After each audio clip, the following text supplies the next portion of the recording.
Assalamualaikum warahmatullahi wabarakatuh. Perkenalkan kami dari kelompok 5. Di sini kami akan membahas tentang laporan keuangan konsolidasi.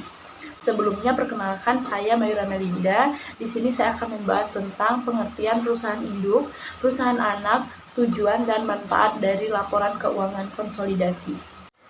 Yang pertama, perusahaan induk. Perusahaan induk adalah perusahaan yang mempunyai kendali atas perusahaan lain, maka perusahaan yang mempunyai kendali tersebut disebut perusahaan induk atau parent company, yang dimana perusahaan induk harus menggabungkan laporan keuangannya dengan perusahaan yang dikendalikan.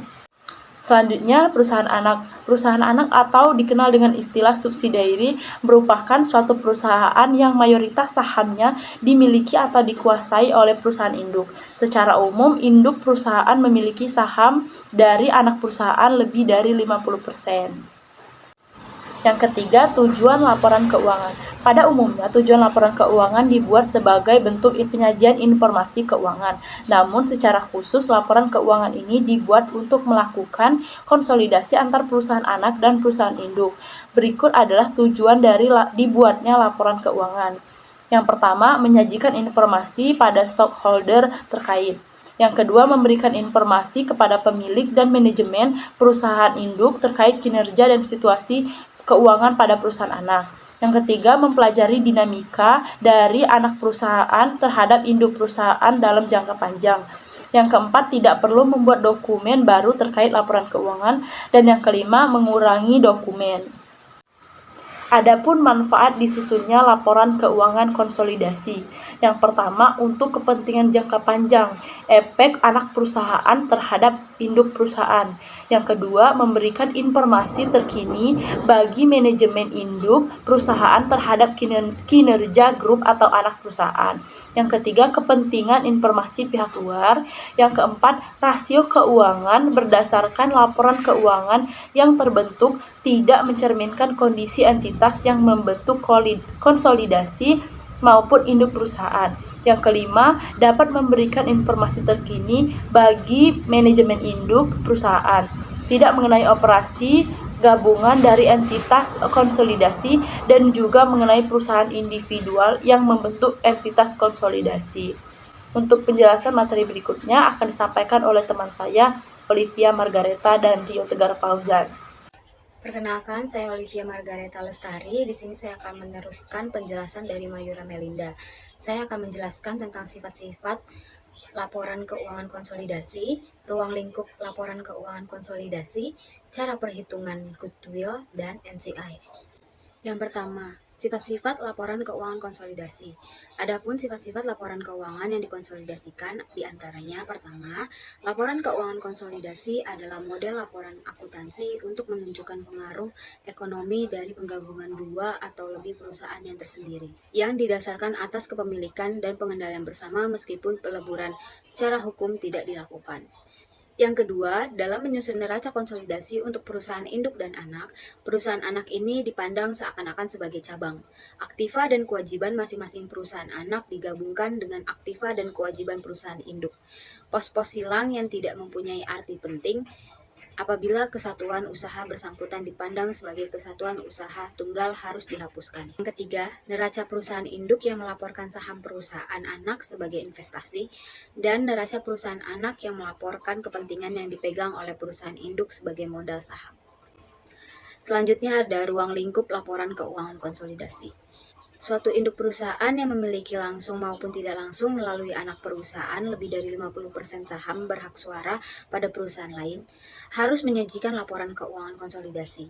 Suatu perusahaan yang memiliki 50% atau kurang saham berhak suara pada perusahaan lain, wajib menyusun laporan keuangan konsolidasi apabila dapat dibuktikan bahwa pengendalian tetap ada. Laporan keuangan konsolidasi harus mengkonsolidasikan seluruh anak perusahaan, baik yang berada di dalam negeri maupun di luar negeri. Anak perusahaan tidak dikonsolidasikan apabila, yang pertama, pengendalian pada anak perusahaan bersifat sementara, karena anak perusahaan khusus diakuisisi dengan tujuan untuk dijual kembali atau dialihkan dalam jangka pendek. Yang kedua, anak perusahaan dibatasi oleh suatu restriksi jangka panjang sehingga tidak mampu mengalihkan dananya kepada induk perusahaan. Yang ketiga, penyertaan induk perusahaan kepada anak perusahaan yang memenuhi salah satu kriteria di atas harus dipertanggungjawabkan sesuai dengan pernyataan standar akuntansi keuangan nomor 13 tentang akuntansi untuk investasi. Ada beberapa metode yang dapat digunakan untuk menyusun sebuah laporan keuangan konsolidasi. Berikut ada 3 metode yang dapat kita gunakan dalam menyusun laporan keuangan konsolidasi. Yang pertama ada metode ekuitas. Metode ekuitas memiliki konsep dasar yang dimana memandang sebuah investasi sebagai penyertaan modal yang dilakukan oleh induk perusahaan kepada anak perusahaan. Dengan begitu, aktiva bersih pada anak perusahaan menjadi berubah karena kegiatan dari operasionalnya. Dalam metode ini, investasi pada anak perusahaan dianggap setara dan sejajar dengan investasi pada setiap perusahaan cabang lainnya. Metode ekuitas ini juga memiliki alasan dalam penyusunannya, yaitu adanya suatu fakta bahwa induk dan anak perusahaan merupakan bagian dari satu kesatuan. Oleh karena itu, perubahan-perubahan yang bisa saja terjadi pada hak-hak dari pemegang saham anak perusahaan harus bisa diakui dan dicatat pada induk perusahaan supaya nantinya dapat digunakan untuk mengikuti dan melaporkan posisi keuangan serta perkembangan secara lengkap. Kedua, ada metode biaya. Metode biaya ini digunakan untuk mencatat investasi pada saham-saham dari anak perusahaan. Oleh karena itu, dividen dari saham-saham tersebut nantinya yang hanya diakui sebagai pendapatan oleh induk perusahaan. Yang ketiga adalah metode ekuitas tidak lengkap. Jika pada metode ekuitas tidak lengkap, dapat diterapkan secara benar, maka saldo laba dan laba bersih dari induk perusahaan akan sama dengan saldo dan laba bersih dari konsolidasi. Persamaan jumlah saldo dan laba bersih antara induk perusahaan dan konsolidasi tidak selalu ada. Hal ini dikarenakan penerapan metode ekuitas yang kurang benar. Masalah yang timbul dari penerapan metode ekuitas yang kurang benar ini tidak begitu serius dari yang terlihat. Hal ini dapat diatasi dengan menyiapkan laporan keuangan konsolidasi dengan mengabaikan tanggung jawab dari induk perusahaan mengenai investasi terhadap anak perusahaan. Hal ini tidak termasuk dalam sebuah pelanggaran selama laporan keuangan yang telah disiapkan oleh induk perusahaan maupun investor tidak menerbitkan laporan keuangan lainnya. Metode ekuitas tidak lengkap ini digunakan oleh beberapa perusahaan berdasarkan laporan keuangan jenis ini hanya dianggap sebagai laporan keuangan yang disiapkan untuk pemegang saham. Selanjutnya adalah bagaimana mencari goodwill dan NCI pada laporan keuangan konsolidasi. Dalam mencari goodwill pada laporan keuangan konsolidasi, rumusnya adalah harga 100% akuisisi dikurang 100% nilai wajar ekuitas. Contohnya, PT Induk membeli kepemilikan atas ekuitas PT Anak sebesar 80% pada harga akuisisi 950. Maka nilai harga 100% akuisisi adalah 950 dibagi 0,8. 0,8 tersebut dari 80% yang tadi. Hasilnya adalah 1187,5. Yang dimana 1187,5 dikurang dengan 100% nilai wajar ekuitas yaitu 1000. Jadi 1187,5 dikurang 1000 menjadi 187,5. Maka goodwill-nya adalah 187,5. Dalam mencari NCI atau non-controlling interest adalah 100% nilai wajar ekuitas ditambah goodwill dikali oleh persenan NCI tersebut. Jadi tadi kan 100% nilai wajar ekuitas itu adalah 1000. Maka 1000 ditambah 187,5 yaitu goodwill-nya baru dikali oleh 20% NCI. 20% itu dari mana? Dari 100% dikurangi 80%. Karena kan tadi PT Induk itu membeli kepemilikan atas ekuitas PT Anak hanya sebesar 80%. Jadi 100% dikurangi 80% itu 20%. Jadi 1000 ditambah 187,5 dikali 20%, jadi hasilnya adalah 237,5. Jadi 237,5 tersebut adalah NCI-nya. Sekian penjabaran dari saya, selanjutnya akan diteruskan oleh teman saya. Assalamualaikum warahmatullahi wabarakatuh. Perkenalkan, nama saya Rio Tegar Fauzan dengan NIM 1910112500001. Saya berasal dari kelompok 5 dari kelas 06 SKP 001. Di sini saya akan menjelaskan mengenai contoh soal dan jawaban dari laporan konsolidasi antara PT Induk dengan PT Anak. Untuk penjelasannya, silakan simak video selanjutnya. Terima kasih. Di sini saya akan menjelaskan contoh soal dari laporan konsolidasi PT Anak dengan PT Induk menggunakan metode ekuitas. Soalnya adalah pada 2 Januari 2020, PT Induk membeli kepemilikan atas ekuitas PT Anak sebesar 100% pada harga akuisisi Rp1.000. PT Induk menggunakan metode ekuitas untuk membukukan transaksi investasi saham PT Anak. Selama tahun 2020, PT Induk memperoleh laba sebesar Rp1.200 dan membagikan dividen sebesar Rp960, sedangkan PT Anak memperoleh laba sebesar Rp300 dan membagikan dividen sebesar Rp240. Posisi keuangan pada akhir tahun 2020 sebelum konsolidasi adalah sebagai berikut. Lalu yang diminta adalah A. Buatlah kertas kerja konsolidasi akhir tahun 2020 beserta ayat-ayat jurnal eliminasinya. Yang B. Buatlah neraca konsolidasi akhir tahun 2020. Lalu selanjutnya kita buat kertas kerja konsolidasi antara PT Induk dan anak perusahaan. Pertama, kita pindahkan terlebih dahulu data-data yang terdapat pada soal ke dalam kertas kerja konsolidasi. Setelah dimasukkan, kita lakukan penghitungan atau penjumlahan dari akun-akun tersebut. Kita lakukan penjumlahan antara akun yang ada di PT Induk dan PT Anak agar bisa dimasukkan ke dalam neraca konsolidasi. Yang pertama adalah kas. Kita jumlahkan antara kas pada PT Induk dengan PT Anak. Itu 480 ditambah 360. 440. Untuk investasi ekuitas PT Anak, karena PT Anak dan PT Induk sudah menjadi satu atau sudah bergabung, maka investasi ekuitas PT Anak harus dieliminasi. Karena investasi ekuitas PT Anak bersaldo debit, maka harus dieliminasi, yaitu dikredit. Maka laporan konsolidasi adalah untuk aset-aset lain, karena PT Induk dan PT Anak bergabung, maka harus dijumlahkan.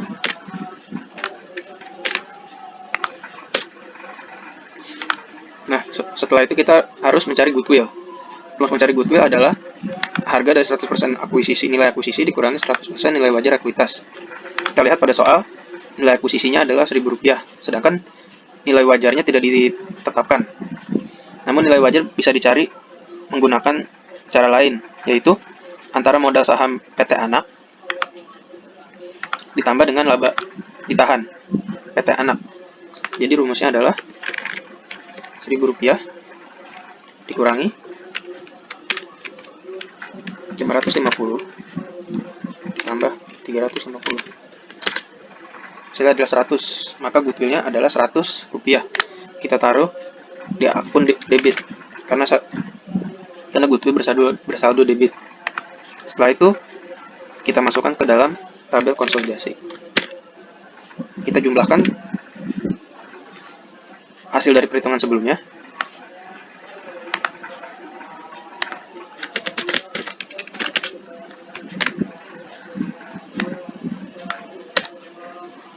Hasilnya adalah 6.540. Oh iya, kita juga harus menjumlahkan akun-akun yang terdapat di PT Induk dan PT Anak.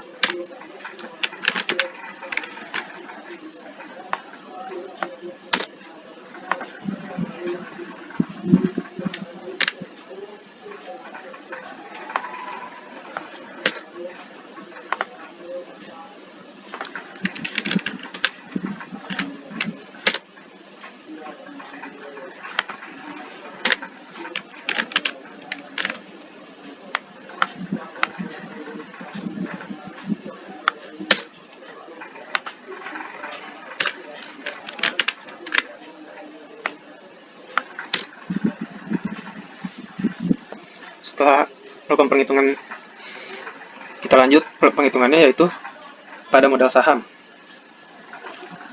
Modal saham PT Induk dan PT Anak adalah 4.550. Karena PT Induk melakukan akuisisi sebesar 100%, maka modal saham PT Anak harus dieliminasi. Karena modal saham PT Anak bersaldo kredit, maka dieliminasi di debit sebesar 100%, yaitu 550. Maka modal saham PT Anak habis karena dieliminasi, yang tersisa tinggal modal saham PT Induk, yaitu 4.000, kita masukkan ke tabel konsolidasi.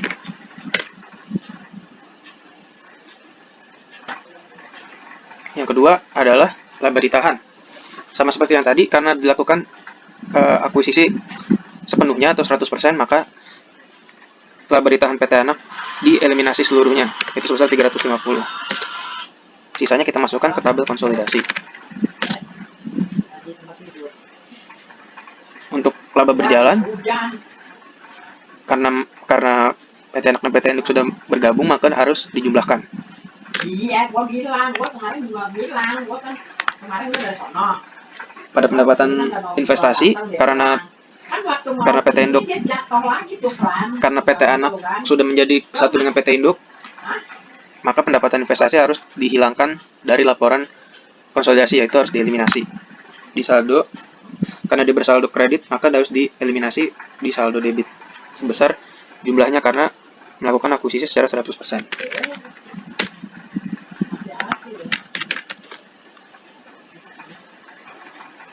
Iya.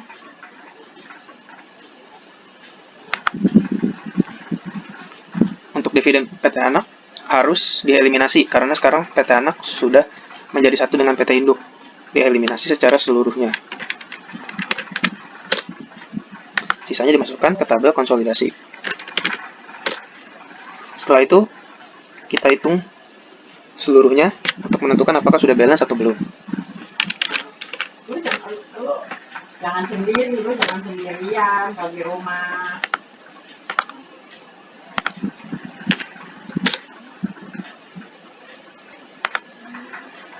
Setelah dilihat pada laporan konsolidasi sudah balance. Untuk menentukan apakah ada kesalahan dalam eliminasi dan penyesuaian, kita juga dapat melakukan penjumlahan di bagian tabel debit dan tabel kredit.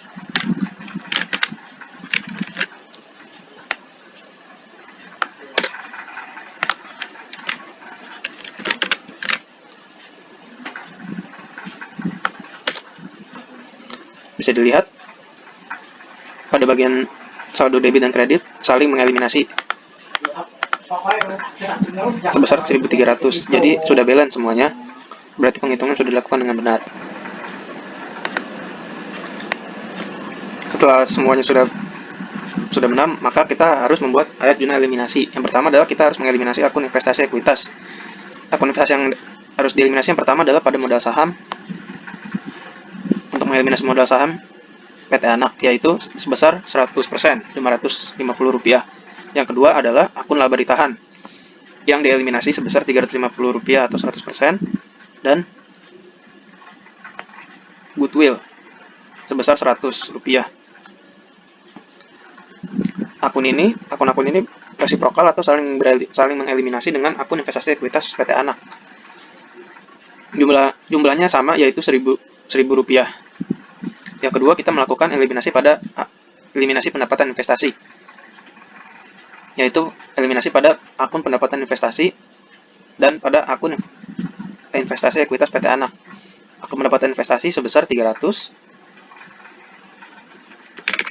dan akun investasi ekuitas sebesar 300. Karena sifatnya kedua akun ini adalah resiprokal atau saling mengeliminasi. Yang terakhir adalah investasi ekuitas PT Anak dan dividen, yaitu sebesar 240.